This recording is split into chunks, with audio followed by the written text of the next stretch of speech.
Good day, hi, and welcome.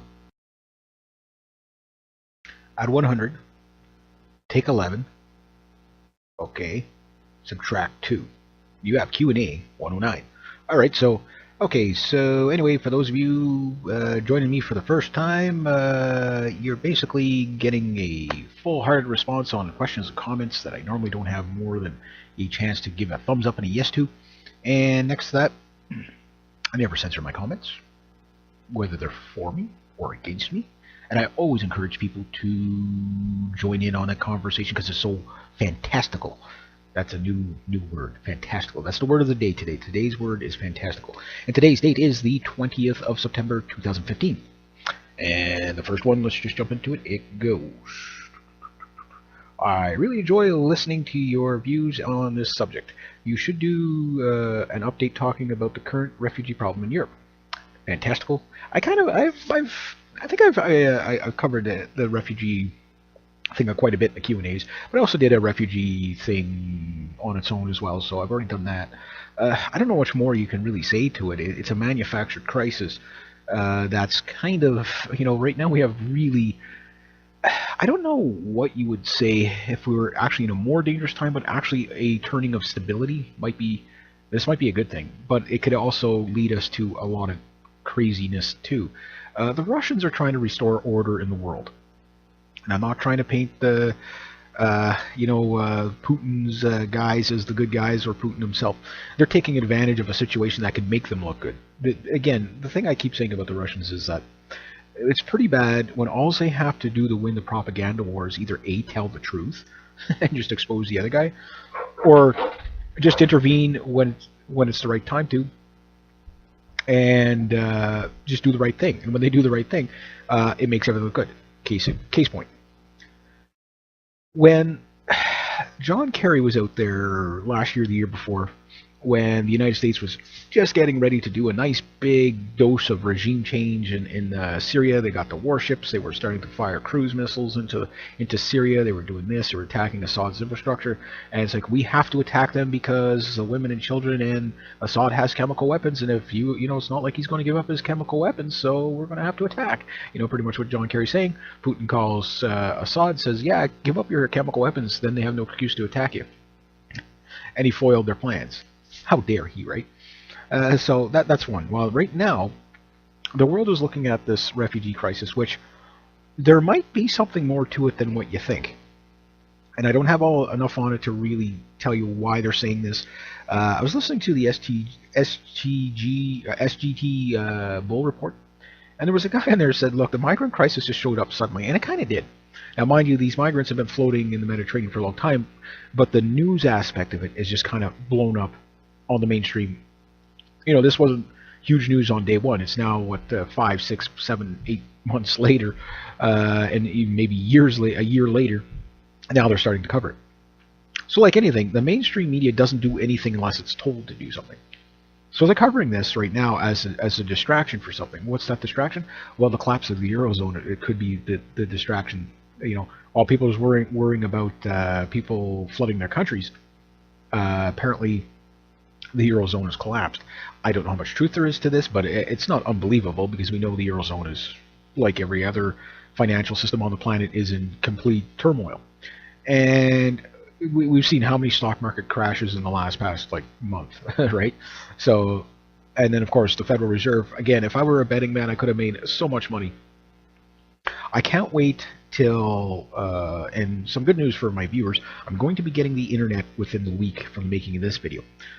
So I still won't be able to get a better plan than what I had before, so I won't be able to do the live chats like I wanted to do, because it just uses, for some reason, the way my plans work, it uses up like 6 gigs at a time, and I can't, I wouldn't be able to, I'd be able to talk to 10 people, and then that'd be it for the rest of the month, right? And you wouldn't be able to get any updates. But the problem is that this distraction is going on, okay, while at a time when, the stock market's kind of going all over the place. Now, they didn't raise interest rates in the United States, which, again, I would have loved to have been on the side, because, I mean, who didn't see this one coming, right? Of course they're not going to raise interest rates at all. They can't. And the markets didn't react positively to that. They would have, would they have reacted negatively to a rate hike? Yes. Again, the system's broke. It's done. There's put a fork in it already, right? And this is going all over the place. So people are scared. They're getting out of the U.S. Treasuries. But this is going to have huge consequences because of the mountain climber effect of globalism. Basically, one falls, we all fall. So while people are watching this migrant crisis, the collapse of the eurozone, again, or I don't like to use the word collapse. I like deterioration because we can see the deterioration over the past couple of years. From 2008 to now, you can really see. But even from the 1970s to now, you could see some countries have boomed a lot, and some, in the 70s there was a kind of like a global depression too, and you could see that a lot of countries kind of came out of that. The 80s were pretty good. The 90s had some slowdowns, and then things picked up for a while, and then 2008 was just a disaster beyond disasters, right? And again, we know we're in that time. Like the collapse is not going to happen. It is happening. Something I've always said, it's going to be a slow bleed out. You're just going to keep kicking this can down the road till you wake up one day and you realize that it costs you $100 a month to keep your money in the bank, regardless of how much you got. You'll only be able to take out about $40 a day, and you'll be lucky if gasoline is under $4 a liter. Which would be like $12 a gallon or whatever. I don't know. You'll have to 3.8 times or 4.2 times. You'll have to figure it out. And people are starting to notice this stuff, that it's just getting much more expensive to live. There's inflation everywhere. In Canada, it's not really up, but it's definitely not going down. And when you add up food inflation, oh my God, everybody's going wombat. Case in point, my uncle's okay. Some of them are farmers, okay, and he went to a barn auction where they sell off cattle and stuff like that. 2 bulls, $7,000. $7,000. That's what they sold for. Okay, that's why the meat prices are so high. Is the cost of them. But the thing is why are the bulls 7,000? Or these were big bulls. These were just 2-year-old whatever. You might as well still call them calves almost. $7,000. Why? Because it costs more than that to raise them. It's a freaking cow. They eat grass. And it costs more than $7,000 to raise the damn things. You know what I mean? So that's the thing. People can't get their money back out of it. Their money's just not buying anything. It's the same when you hear we need minimum wage here, minimum wage. It's not a wage problem. It's a currency problem. Your money doesn't buy more. Gold doesn't go up in price. Your currency goes down in price, etc., etc. And this is what people are. A lot of people get it, but a lot of people don't get it. And when you explain it to them that gold doesn't move in price, it's if you had $1 bill on the entire planet, all the gold in the world would be worth that $1 bill. It's an IOU. It's a trade. That's what it is, right? It's a receipt for. But people don't understand that that's how it was supposed to work. And by the elimination of the gold standard, it's kind of out there in limbo. It's not worth the money. It's not even printed on. In the digital currency. This is why in Greece and stuff like that, and this is why they want a cashless society, because people are pulling the money out of the banks, and they need that money, because if that money's flowing out there, a velocity of money is flowing out there, they can't control it, and if they can't control the velocity of money, they can't control you. And a lot of people don't know that, and when you understand that, that's why barter and trade. Again, even if they go to cashless society, people will find other forms of currency. Bitcoin, I don't. It's digital. That's what keeps me away from it.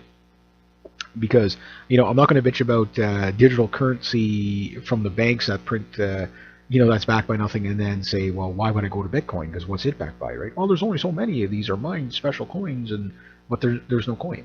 It's digital numbers. Can you buy something with it? Yeah, manipulate that.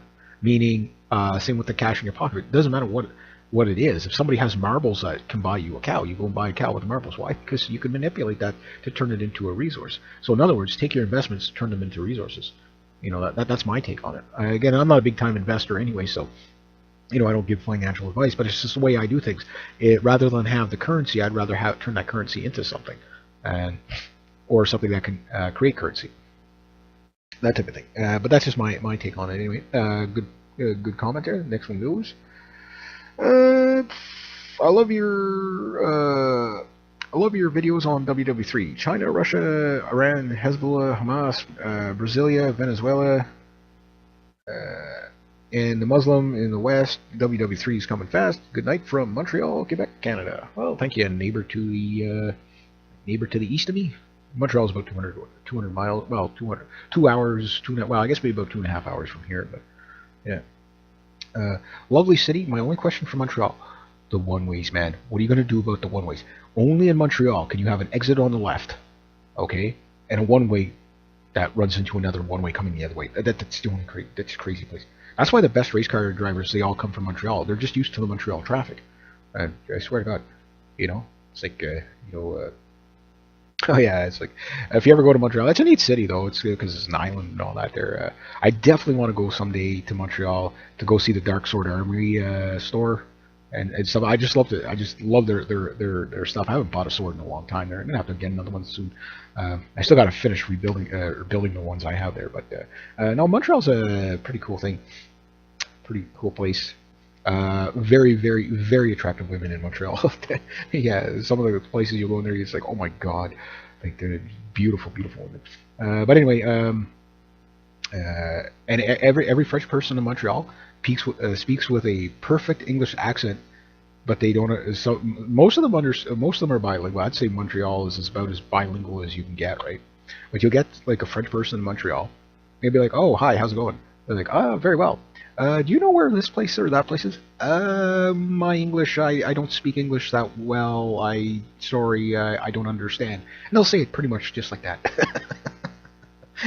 That's Montreal. Yeah, that's Montreal. Yeah. But yeah, interesting place. Only been there a few times. Buddy and I, one time there, we got a craving for a chocolate bar, and it's not like we could buy one like at the corner store or anything. We had to drive to Montreal to buy one, and we ended up went into a couple of the bars there and stuff like that. And it was just one of those crazy nights there. Left at 10, got there at 12, stayed till like 4 in the morning, that type of thing, and headed back. Daylight was coming up. That type of thing. The sun was in our rear view mirror on the way there, and the sun was in our rear view mirror on the way back. Yeah, so just kind of give you an idea what kind of night it was. So it was good times, good times. Quite a lot of Britain's arsenals of nukes are kept in Scotland. MOD owns some questionable land in Scotland. Disused airfields, one building in the middle of the whole place. 2 ship engines used as backup power. They send signals from there to other receivers to keep contact with the subs. Weirdest part is the gate just drove up and waited for access. No visible cameras, but could see motion sensors. From the gates, it's a 5-minute drive and only buildings on the overgrown airfield. Interesting. That's I guess referring to the warhead, but well, estimated 20 warheads moving through Scotland there last week, and whether they're going to be decommissioned or if they're going to be loaded into submarines or be modded, I don't know, because but it was just kind of. Now I know they've done this a few times. Every couple of months they move warheads back and forth to this place in Scotland, but what they're doing with them, I don't know. Because I know there was 20 trucks and stuff like that. Barely made the news. But anyway, thanks a lot for keep up on that. So next one goes: WW3 will not be fought between nations like the first two, and definitely not between U.S. and Russia. They know the stakes, and they're not stupid enough to risk everything. Okay, this is not the question. You are thinking like a rational person. You're not thinking of a genocidal maniac or a globalist. A globalist is a take-all kind of mentality that if we can't have it, nobody can, right? I believe the Russians are trying to keep us out of the war, but they're preparing for it. I believe the Chinese are trying to keep us out of the war, but they're preparing for it as well. But the neocons in the U.S. government, I mean, these guys, all they talk about is war. That's all they're so convinced of their superiority. They're insane. They are clinically insane. They don't know this. They know not what they do. These people believe that we can go in and wipe out Russia in 15 minutes with conventional weapons. It's I don't know what kind of mentality it is. It's beyond psychopath. It's complete belligerence of mental void of thinking whatsoever. And those are the people. Look, we don't understand why suicide bombers do what they do. We don't understand that kind of commitment to an ideology. We don't understand that. We know what it is. We know, okay, well, they're basing it upon a religion. They're doing it. But never mind religions, never mind any of that. Some people get an idea in their head, and when they think they're right, they're just going to go with it.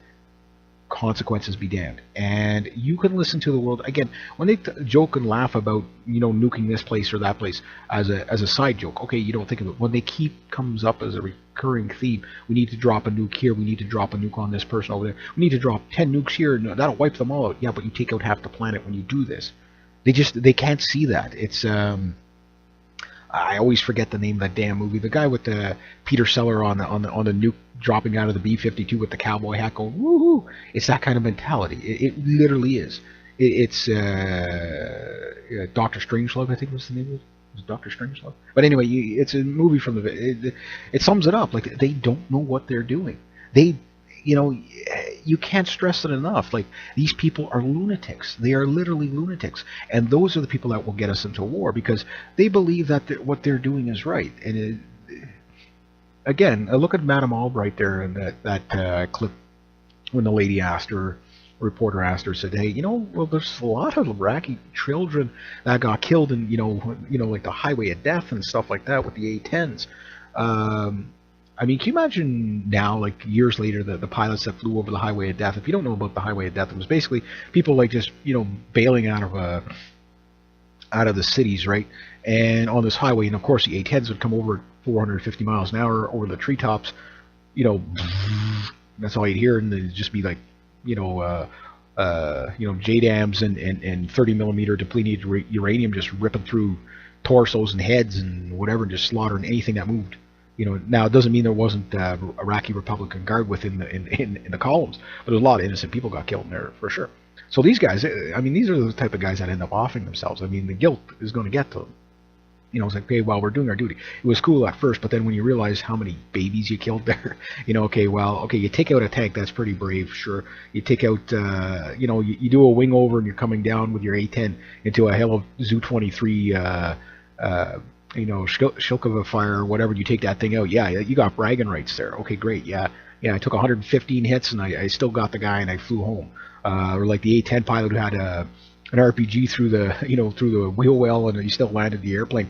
He goes, yeah, I was flying home and I was looking down through my wing and yeah, okay, well, he says he hit me. He says my first instinct was to get out of there, but I couldn't let him get away with it. So he winged over and basically he's got like a 4-foot gaping hole in the wing and he comes back and he strafes a bunch of these Taliban fighters or Al Qaeda fighters or whatever. He kills probably 8-10 people. Okay, fine. And they said, okay, well now I'm starting to get worried. Maybe I should fly home. So I'm like, okay, well, that's the type of guy that, okay, that guy's going to sleep comfortably at night. You shot at me, I shot back at you. Fair enough, right? But the other guys know.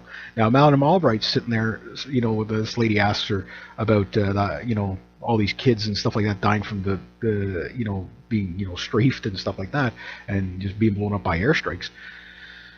She's like, do you think the cost worth it? She said, oh yeah, we believe the cost worth it. Well, they have to say that. They have to say that because if they were to come to a realization of the evil that they're actually doing, they couldn't live with themselves. This is why George Soros and Henry Kissinger, they could not.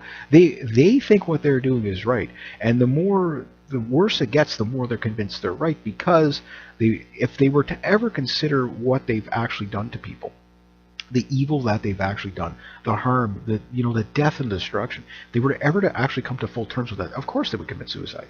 The guilt would be, it would be complete, utter sorrow hitting them, and that's why that's what makes them maniacs. Is that it's an insanity. They can't process the evil that they do, which makes them completely void of empathy, which makes them the worst type of psychopaths on the planet, which makes nation to nation possibility fighting even more realistic than you think. Again, they know not what they do. But anyway, good comment. Thanks for that one. And even with that said, the A-10, I still think it's the best American airplane they've ever built. We should have about 1,500 of them here. You want to protect the nation, you fly A-10s over. Yeah, okay, they won't get there anytime soon. Yes, there's bird droppings on the tail fins, but because they're so full, it's a joke. They would say the A-10 pilots. But I remember sitting in an A-10 at the Ottawa Air Show, and I was always jumping in every cockpit I could, right? And I can get how these guys are. It's like, okay, the cockpit is big enough for me, but it's not big enough for my nutsack. You know what I mean? Because it's just, it's like it is a mano airplane, and especially the ones in the early '90s, they still had dial gauges in them. It's like I love this thing, and it's like the one I was in. It's like you could see where like it had actually had like little dents in it from being shot at. It's like I said, what is that? Stress marks? No, no, a bullet hole. It's bullets. I said, well, where are the holes? He says, it's a flying tank, dude. It's like, yeah, I guess case in point, yeah. You're not going to shoot it down with just anything. You know what I mean? You're going to have to put some effort into it. But that said, where you deploy these machines, not just A-10s, but in tanks, anything. Okay, you want to take out an armored column of opposing soldiers. Okay, yeah, I can see that as brave, but when you just fire indiscriminately into a city block somewhere, use a JDAM to kill one person or a Predator drone strike. I mean, and the Predator drone strikes. I'm not even against that, but it's like no exact. We have a saying when we hunt. Know your target, what's beyond it. Well, the same. Okay, well, you got one terrorist suspected in the area. That's enough to kill 30 people. Or acceptable losses are 30 people. I say no. It's just okay. I get it. The idea that if you don't kill them at some point, you're never going to get them. That's fine. But the thing is when every drone strike breeds 1,000 more jihadis, it's kind of counterproductive. So again, you want to take out an ISIS guy sitting in the back of a pickup truck with 23 millimeter machine guns, Zu-23 machine guns. Yeah, go nuts. Take him out with the A-10. Take him out with the drone strike. Fine. Just don't kill everybody around him. That's what people are saying. Take out the terrorists. Don't kill everybody around them. Now the Russians, of course, they're now in getting involved in Syria. That's going to be something that's really, it's backed the United States into a corner because they're sitting there. Hey, we're kind of joining the coalition whether you like it or not. You won't deal with us, that's fine, but we're going to go ahead and support Assad's troops. And that's what the Russians are, that's what they're saying. That's what they're doing. And they said, we're overthrowing the groups that you armed in the first place. Now, the world's looking at this, and again, you're seeing Australia, France, and Germany, and I'm pretty sure there's going to be a few other countries that are kind of trying to get away from the United States foreign policy because it's toxic. It's going to isolate the states. So can how does Obama come out there and justify, we're not going to help the Russians beat ISIS because, well, we don't like Assad. I mean, and I was going to do. I'm going to do a video on just Assad. I listened to the full interview with Assad. I love it when the man speaks because he does make some good points. Now, Assad is a dictator, no questions. He's as liable for crimes against humanity as just about any of them. But he is still kind of stability in the region. When he falls, the country falls. And when that country falls, another country falls. That next country will be Iran. Now, death to Israel, death to the United States. Yes, the Iranians shout this on every night because they know that people in Israel and the United States want to blow the shitballs out of them. For what? Again, oh well, they're the number one terrorist organization in the region, coming from Saudi Arabia and Israel. I laugh. I cry. It's like, geez, what are you doing? It's the kettle calling the pot black, right? So it's like, anyway. Next one goes. Japan wanted to destroy China in World War II, but the Allies prevented them from happening. Also kept Russia from being invaded by Germany. Now look what they are doing. No loyalties whatsoever. China and Russia would never stand a chance against an allied militaries of today. I don't know about that. It's, again, you can't always go by the equipment. You can't always go by the numbers. Case in point, the 28 heroes, 28 Canadians that held off 1,500 Chinese for 19 hours in North Korea, that could have, if they would have overrun that last position, it would have been, nuclear bombers, B-29 bombers were ready to go to basically start a nuclear war. And 28 guys basically held these Chinese off. And they held them off with Bren guns, they held them off with mortars, they held them off with 303 British rifles. Yeah, bolt-action rifles. Yeah, you heard me. They did this. They probably had some FN-FALs as well in there, so that probably helped out too. But they still held off 1,500 guys that were probably armed with similar kind of, SKSs and stuff like that. So really, there wasn't really a huge advantage on the Canadian side there. But what was the advantage was it was on the top of a hill, okay, a well-defended hill, a hill that wasn't scalable by any other means other than in a shooting lane, and the Chinese got within hand grenade distance of their sandbags. and the Canadians held them off. And of course, the Battle of Compiègne, doesn't make it on the History Channel every day, but it was a very decisive battle in history. That had the Canadians, those 28 Canadians, lost that position, they would have basically the Chinese would have moved further, and North Koreans would have moved further, and yet you would have had basically they would have made it right into Seoul, and that would have been the beginning of World War III. So the point is the strategy won over the technology, and that's what because it's like Dieppe or disaster at Dieppe. There was only like 2 machine gun emplacements there. You landed guys against a cliff, rock, a big cliff face. It was just a slaughter fest on that beach, right? Well, same thing would happen here. So to think that the Russians are going to be so stupid and the Chinese are going to be so stupid that you're going to be able to just get this military and that military.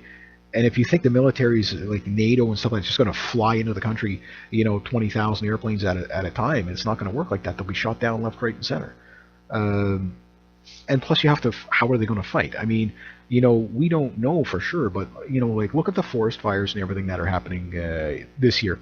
Is that really due to people being careless with campfires and throwing away cigarette butts, or could that be sabotage? You never know how they're going to fight. There's several ways to fight. Look, jihadi groups. Al Qaeda, stuff like that. Afghanistan, Iraq. These guys have nothing for weaponry, really, but you can't beat them.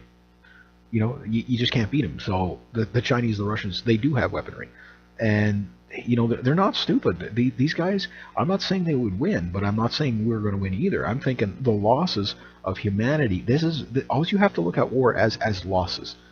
Who's going to lose more before the guy taps out? Like if the guy's on your ankle and twisting your ankle off and you don't tap out, you lose your ankle, right? In a wrestling move. Okay, so you tap out, okay, you lose, but you lose less. And that's what war is about. It's not how much you're going to lose, it's who's going to lose less. And because we go with the who's going to lose less, it usually means a massive amount of loss of life. The Chinese weaponry, the Russian weaponry, the US weaponry, it's not hands and feet above each other. Like the best stuff they've got is comparable. Again, to argue an F-15 is superior to an Su-35 or an Su-35 is superior to an F-15 is kind of mute because it depends on the pilot in there. And you got to factor in the stuff that's just going to be taken out on the ground. Airplanes are no good if you can't put fuel in them. Sure, Challenger tank is like one of the best British tanks and one of the best tanks in the world ever built. But a broadside from close range from 125 millimeter main gun will take out a Challenger tank. It's not going to be a cakewalk. This is the problem we had with World War I, World War II. Yeah, World War I, you'll be home in 2 weeks. Yeah, because those guys over there. Look, the Boer War, World War I, World War II. We're talking musket, early bolt action rifle, war, and look at how bloody that was. Again, musket warfare. I mean, as simplistic of warfare as you could get. And look at how bloody that was. It's not an absolute. The technology is too similar on each side. It's not like, and even at that, we just have to look the apples to orange comparison. I mean, right now you can compare apples to apples with Russia, China, the United States, NATO. Both have radars, both have subs, both have warships, they have airplanes, they have bombers, they have everything, missiles, everything. But you also have to look at the apples to oranges. Jihadi groups versus Abrams tanks and stuff like that. Abrams tanks have been taken out quite a bit by jihadi groups. IEDs, all that stuff. But anyway. So next one goes. Let's see. Okay, yeah. Could do without the intros, but you know your crap. You know your crap better than 96% of the people reporting on these topics. Oh, thank you. Okay, next one goes. I've never been shocked by a 12-volt car battery. Not sure how it would do anything but short the battery if one were to connect the metal chair via jumper cables. Immediate BS alarm. You can get a shock from a 12-volt battery. Try, you'll see what I mean. It's not going to kill you, but you'll feel it. Volts hurt, amps kill, okay? Didn't make it any further than the amount of time it took to type this. I always love it when people, okay, I didn't watch your whole video, but I watched 84 seconds of it, and in that 84 seconds, I'm going to type you 2 miles of what I disapprove with. I always like that stuff. I appreciate it anyway. But anyway, next one goes. Anyway, anyone unaware of the New World Order agenda is a real idiot in my book. Yeah, I guess. Anyone who still believes in the two-party system. Well, that's the thing. It's the same here in Canada. Okay, technically we got 3 parties here. Well, we got like 19 political parties or 22 political parties in Canada, but only really 3 or 4 are only kind of, known. Right now it's like Conservatives, Liberals, NDP, and the Green Party. The Green Party's, trailing pretty far fourth, right? And then after that, it just drops right off the deep end to like the Communist Party, and then there's the Rhinoceros Party. I don't think is around anymore, but there's all kinds of crazy parties we have here. There's a Libertarian Party too, Canada. I think there's 2 of them actually, one for sure, but it's still pretty small yet. Like we're a long way out from there. It's not that it would be a wasted vote. It's just there's not representation everywhere, right? So it's still too small. But the thing is that people here on CPAC, which is like kind of like the Canadian political channel, and they're asking people who should you vote for. Almost everybody's saying, well, we're probably going to vote Conservative because of lack of options. It's not that we like the Conservatives; it's just there's nothing better. Justin Trudeau, which is Liberal, is okay. Yeah, great. He wants to scrap the F-35 program. I like that idea. Problem is the cost is going to be he's going to scrap.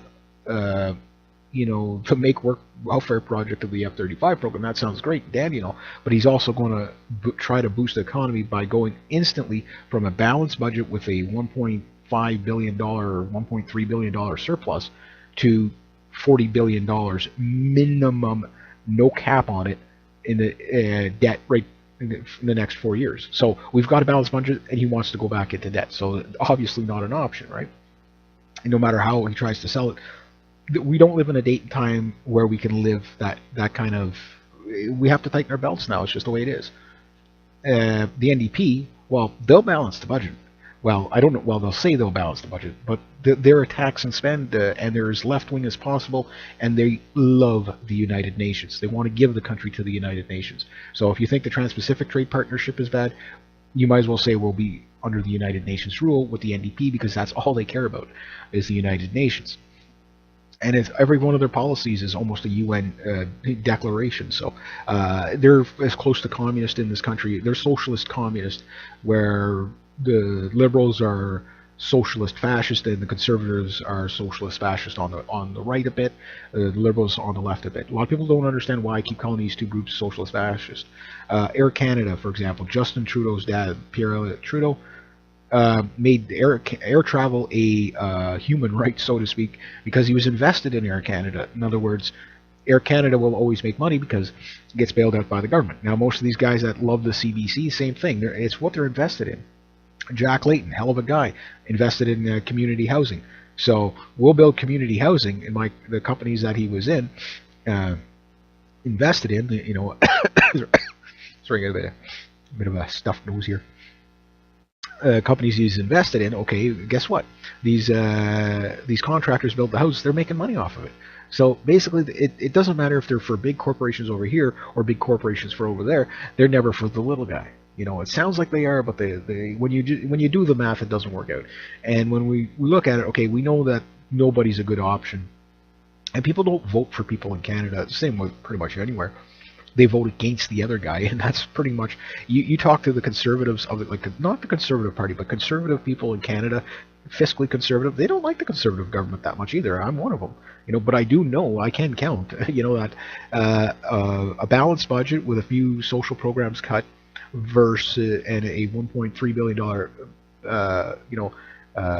surplus is better than $40 billion. Debt right away, which will probably grow to $400 billion because of cost overruns. Every liberal program is always a 10 times more cost overrun to 100 times more cost overrun. Long gun registry, $2 million to bring in, cost $2 to $3 billion to bring in. Only supposed to cost about $3 to $4 million a year to implement the Firearms Act. It costs $56 million a year to run the Firearms Act. Yes, a huge, obscene waste of money. That's what liberal programs will get you, and they've done this. They've done boondoggle shipping boondoggles, Sikorsky helicopter boondoggle twice. So people know what to get with the liberals. It's gonna, but here in Quebec, okay, I'm under NDP and liberals. It's a complete nightmare here. So the liberals have to do the austerity because they're the provincial government, because they can't afford all this stuff, free stuff that they've promised everybody. It just doesn't exist. Meanwhile, clinics and everything are getting closed, but the taxes aren't going down. And the NDP, well, they run the province, but hey, guess what? They haven't shrunk their deficit in Quebec at all. It's growing. Same, and the Liberals in Ontario, same thing. It's growing. So people see this and they're like, okay, well, hey, wait a minute. That's not an option. Now in the States, it's even worse. You guys got Donald Trump as your best politician out there right now. That's horrible. I mean, I have nothing against Donald Trump personally as a human being, but he's a sideshow. He's a freaking freak, right? The problem is when guys like that start making sense, you're in real trouble. When the world is looking after Russia and China for world stability and peace, we're in trouble. It's that simple. Democrats versus Republicans in the States. It's the same gang, like Jesse Ventura would say. Republicans and whatever his things are. Crips and the Bloods. He basically, it's the Crips and the Bloods. This gang and that gang. They're both gangs. They're both, they're both the pushers of this New World Order junk, right? And it's true. Like, I think most Americans, or like most Canadians, they know they have no options, no good options. I mean, heck, who'd probably be the best president in the United States? Dr. David Duke. The KKK Grandmaster, ex-KKK Grandmaster Dragon. Why? Because at least he'd freaking restore your country to get out of Israel's wars, that type of thing. And then you just have to deal with all the other mess that he'd bring in. But you get the idea. That's how bad it is down there. I mean, I'm up here in the north looking and say, okay, I know my country has problems, but I've got no complaints in comparison to what you guys got to complain about in the States. You guys have lots to complain about, and rightfully so. I mean, your governments around the world have failed the people, period. There's no good governments anywhere. And the people working for government, well, depending on what level they're working at, most people that work in the government are not really, they're compartmentalized to a point, but it's just that most people that work in the government, they're not really working on the policies. They're working on the implementation of paperwork. I worked in enough government buildings. They don't even, most of the people working in government buildings don't even follow politics. They're getting a paycheck, they're getting benefits, and they're doing what they do, right? But none of them will ever question, well, why are we doing it this way now? Why are we, why does Transport Canada do this? Or why does Immigration Canada do that? It's like, okay, well, this is what we do now, So that's what government workers do. They just tote along. It's not that they're good. They're bad. It's just, it's what they do. It's like they're not in the upper echelons of government. When we're talking about disgruntledness in the government or against the people, it's in the upper echelons. It's not the average civil servant. It's not them that you have to worry about. But we have too many civil servants. We have 3 levels of government here in Canada. Your federal, your provincial, and then your municipal. I say get rid of the provincial, federal, municipal, give more power to the municipalities, let them run themselves. It'd be a lot cheaper, a lot more effective, and better's better, right? Less is more. And the money that we would save, we could put it back into our healthcare, put it back into our retirement, etc., etc.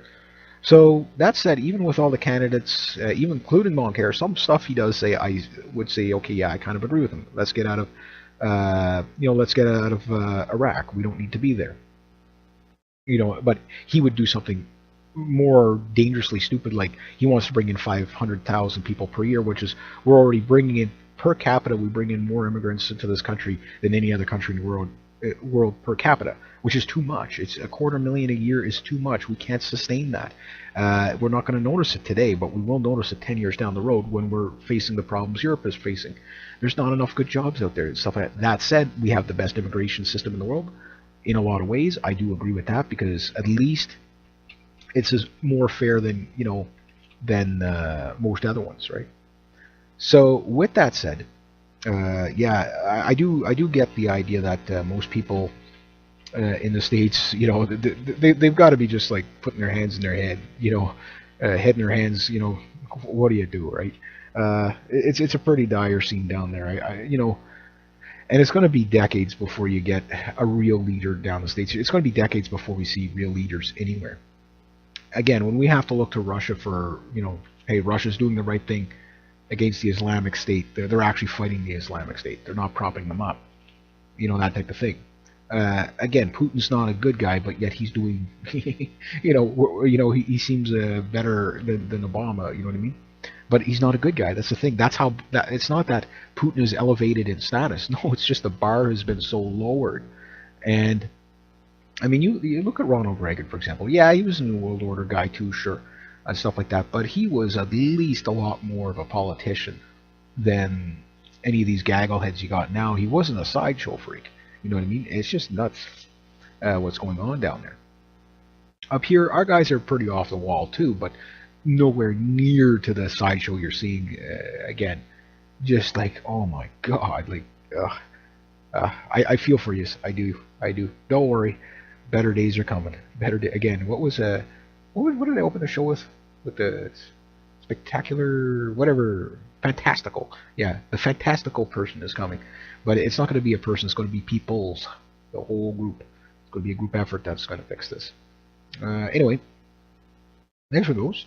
The only ones our only hopes to stop the madness is the American people. If they can take back the country from evil forces in power, then the world would be saved. But the moment the true Americans are being attacked, bombarded by evil 1% scums for the sides, from all sides, all at one time, I pray they will be strong enough to fight for humanity. Well, that's going to be a fight that's going to kind of go. That brawl is going to go as it's going to go. Biggest problem the United States has, and this has been orchestrated too, is divide and conquer.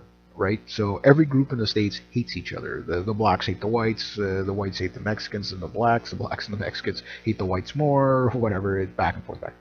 And then, of course, everybody down there hates Muslims, and then the Muslims they're scared of everybody.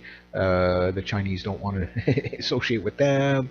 It just goes on. And the natives, they just want their country back and want everybody else to go home. They don't like anybody else either. So it's just a mess, right? But you get the idea. The problem is they're too divided for any one group to reign supreme to keep everybody happy. That's the problem. Means when the United States really does collapse, you're going to probably have several United States. You're probably going to have several nations pop out of this. You're probably saying that'll never happen. Well, it took a lot of countries to make. Look. Right now we're 156 countries on the planet or something like that. Sometimes it's 170, sometimes it's 180, sometimes it's even close to 200, and then at times it's a lot less. Borders change. Borders change all the time. Depends on the coup, depends on, coup of the week, whatever. But things change, right? I mean, 1,000 years ago, the country lines are here now, weren't here 1,000 years, 500 years ago, even 200 years ago, even the last past 100 years, probably, God knows, Czechoslovakia. Okay, now the Czech Republic and Slovakia. You know what I mean? There's an example. They broke away. That type of thing. Anyway, next one goes. I mean, the BBC got the headline for the article called "The British Jihadi Compares Syria War to Call of Duty."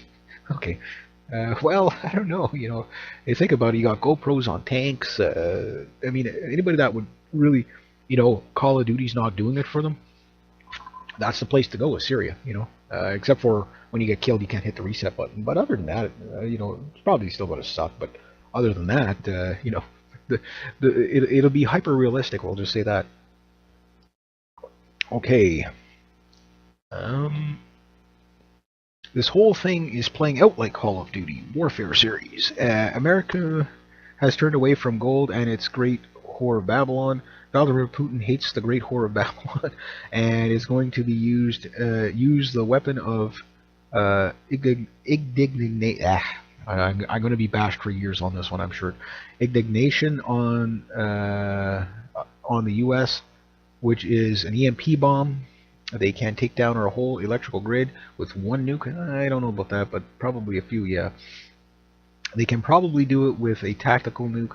Then the whole American population is killed in one attack, and there is no radioactive fallout, killing everyone. Almost everyone is killed except for the people in the White House, including Barack Hussein Obama, been humping, and Lama Obama, the gay Marxist Muslim son of perdition. His wife is really a man in drag, meaning we don't have a first lady, we have our first drag queen.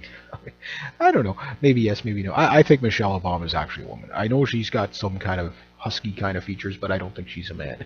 I think Joan Rivers might have been just kind of thrown out a pot shot there, but you never know. Joan Rivers did die very shortly after that comment. Just saying. So I guess the whole. Okay. Anyway, I'll just deal with it. Look, there's a great book that was put out, but I never saw the book. But I listened to the guy speak on it several times, and it was called 1 Second After. Really makes you think. And we do know China, North Korea, Japan, Iran, and Russia have these weapon systems. Sorry, a bit stuffed up here.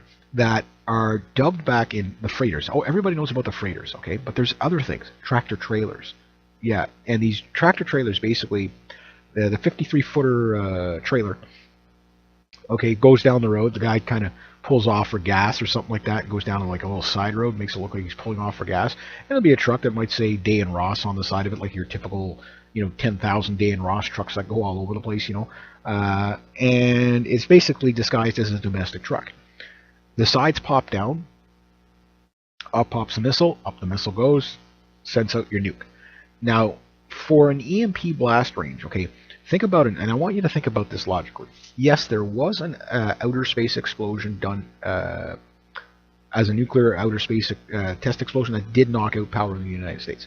But the grid is much stronger than what it used to be, so I don't think one can do it. I think it has to be a sequence or a coordination of maybe about, over major hub areas, meaning power grid hubs, to accomplish this.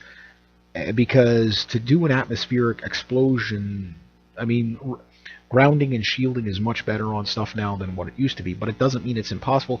But yield effect is a different thing. So it's where you fire it more than how many you fire for sure, but there's a lot more power stations than what there used to be. By a lot more, I mean a lot more.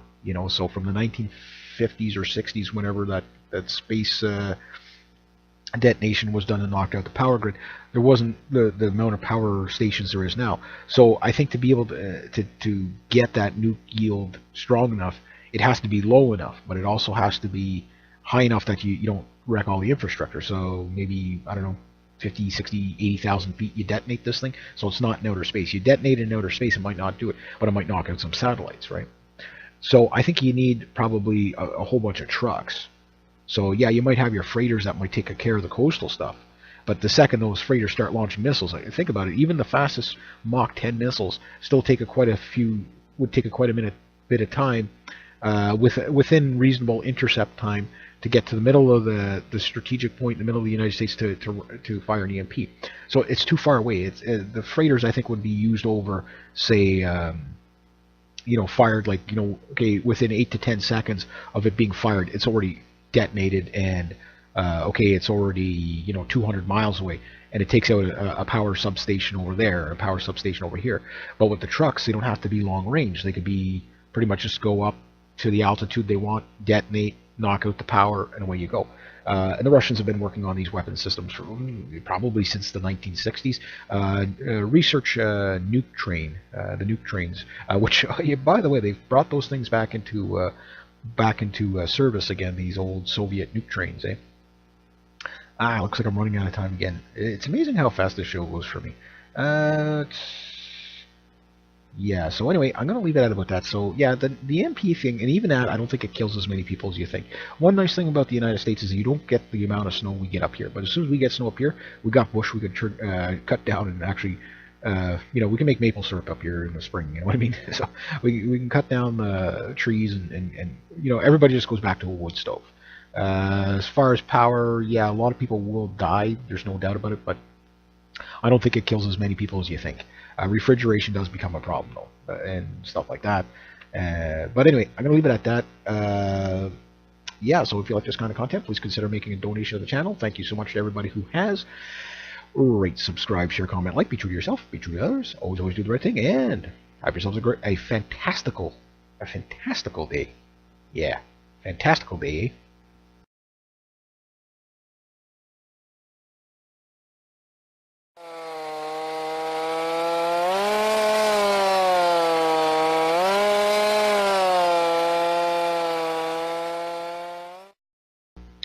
day, hi, and welcome. Add 100, take 11, okay, subtract 2. You have Q A 109. Alright, so anyway, for those of you joining me for the first time, you're basically getting a full-hearted response on questions and comments that I normally don't have more than a chance to give a thumbs up and a yes to. And next to that, I never censor my comments, whether they're for me or against me. And I always encourage people to join in on that conversation because it's so fantastical. That's a new word, fantastical. That's the word of the day today. Today's word is fantastical. And today's date is the 20th of September 2015. And the first one, let's just jump into it. It goes. I really enjoy listening to your views on this subject. You should do an update talking about the current refugee problem in Europe. Fantastical. I think I've covered the refugee thing quite a bit in the Q&As, but I also did a refugee thing on its own as well, so I've already done that. I don't know much more you can really say to it. It's a manufactured crisis that's kind of, right now we have really, I don't know what you would say if we were actually in a more dangerous time, but actually a turning of stability this might be a good thing, but it could also lead us to a lot of craziness too. The Russians are trying to restore order in the world. And I'm not trying to paint the, Putin's guys as the good guys or Putin himself. They're taking advantage of a situation that could make them look good. Again, the thing I keep saying about the Russians is that it's pretty bad when all they have to do to win the propaganda war is either A, tell the truth and just expose the other guy, or just intervene when it's the right time to, and just do the right thing. And when they do the right thing, it makes everything look good. Case point. When John Kerry was out there last year, the year before, when the United States was just getting ready to do a nice big dose of regime change in Syria, they got the warships, they were starting to fire cruise missiles into Syria, they were doing this, they were attacking Assad's infrastructure, and it's like, we have to attack them because the women and children, and Assad has chemical weapons, and if it's not like he's going to give up his chemical weapons, so we're going to have to attack. Pretty much what John Kerry's saying. Putin calls Assad, says, yeah, give up your chemical weapons, then they have no excuse to attack you. And he foiled their plans. How dare he, right? So that's one. Well, right now, the world is looking at this refugee crisis, which there might be something more to it than what you think. And I don't have enough on it to really tell you why they're saying this. I was listening to the SGT Bull report, and there was a guy in there who said, look, the migrant crisis just showed up suddenly, and it kind of did. Now, mind you, these migrants have been floating in the Mediterranean for a long time, but the news aspect of it is just kind of blown up on the mainstream. This wasn't huge news on day one. It's now, 5, 6, 7, 8 months later, and even maybe a year later, now they're starting to cover it. So like anything, the mainstream media doesn't do anything unless it's told to do something. So they're covering this right now as a distraction for something. What's that distraction? Well, the collapse of the Eurozone. It could be the distraction. All people is worrying about people flooding their countries. Apparently, the Eurozone has collapsed. I don't know how much truth there is to this, but it's not unbelievable because we know the Eurozone is, like every other financial system on the planet, is in complete turmoil. And we've seen how many stock market crashes in the past month, right? So, and then of course the Federal Reserve. Again, if I were a betting man, I could have made so much money. I can't wait till, and some good news for my viewers, I'm going to be getting the internet within the week from the making of this video. So I still won't be able to get a better plan than what I had before, so I won't be able to do the live chats like I wanted to do, because it just uses, for some reason, the way my plans work, uses up like 6 gigs at a time, and I can't, I wouldn't be able to, I'd be able to talk to 10 people, and then that'd be it for the rest of the month, right? You wouldn't be able to get any updates. But the problem is that this distraction is going on, okay, while at a time when, the stock market's kind of going all over the place. Now, they didn't raise interest rates in the United States, which, again, I would have loved to have been on the side, because, I mean, who didn't see this one coming, right? Of course they're not going to raise interest rates at all. They can't. And the markets didn't react positively to that. They would have, would they have reacted negatively to a rate hike? Yes. Again, the system's broke. It's done. There's put a fork in it already, right? And this is going all over the place. So people are scared. They're getting out of the U.S. Treasuries. But this is going to have huge consequences because of the mountain climber effect of globalism. Basically, one falls, we all fall. So while people are watching this migrant crisis, the collapse of the eurozone, again, or I don't like to use the word collapse. I like deterioration because we can see the deterioration over the past couple of years. From 2008 to now, you can really see. But even from the 1970s to now, you can see some countries have boomed a lot, and some, in the 70s there was a kind of like a global depression too, and you can see that a lot of countries kind of came out of that. The 80s were pretty good. The 90s had some slowdowns, and then things picked up for a while, and then 2008 was just a disaster beyond disasters, right? And again, we know we're in that time. Like the collapse is not going to happen. It is happening. Something I've always said, it's going to be a slow bleed out. You're just going to keep kicking this can down the road until you wake up one day and you realize that it costs you $100 a month to keep your money in the bank, regardless of how much you got. You'll only be able to take out about $40 a day, and you'll be lucky if gasoline is under $4 a liter. Which would be like 12 bucks a gallon or whatever. I don't know. You'll have to 3.8 times or 4.2 times. You have to figure it out. And people are starting to notice this stuff. That is just getting much more expensive to live. There's inflation everywhere. In Canada, it's not really up, but it's definitely not going down. It's and when you add up food inflation, oh my God, everybody's going wombat. Case in point, my uncle's okay. Some of them are farmers, okay, and he went to a barn auction where they sell off cattle and stuff like that. Two bulls, $7,000. $7,000. That's what they sold for. Okay, that's why the meat prices are so high. Is the cost of them. But the thing is why are the bulls 7,000? Or these were big bulls. These were just 2-year-old whatever. You might as well still call them calves almost.